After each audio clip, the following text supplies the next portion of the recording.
ஆபிரகாமிட்ட கேட்டால் ஆபிரகாம் தன்னுடைய மகனை பார்த்து சொல்லுவார், அதாவது என்ன ஆண்டவர் பரதேசியாக இருந்த என்ன எப்படியெல்லாம் ஆண்டவர் பாதுகாத்தார் அப்படின்னு சொல்லிட்டு விசுவாசத்தை குறித்து ஆபிரகாம் சொல்லுவார்.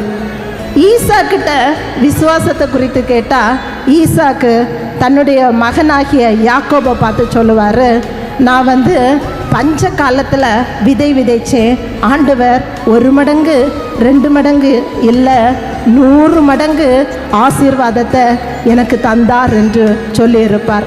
யாக்கோபு அவனுடைய மகனாகி யோசேப்பின் இடத்துல விசுவாசத்தை குறித்து என்ன சொல்லியிருப்பார் என்றால், அதாவது நான் ஒரு மாமனார் வீட்டில் நான் ஆடு மேய்த்து கொண்டிருந்தேன், எத்தனை டைம் உன் மாமனார் என்னை ஏமாத்தினார் தெரியுமா, என்னை அழித்து விட வேண்டும் என்று அவர் நினைத்தார், ஆனால் ஆண்டவர் என்னை பெருகச் செய்தார் என்று அவர் கூறியிருப்பார்.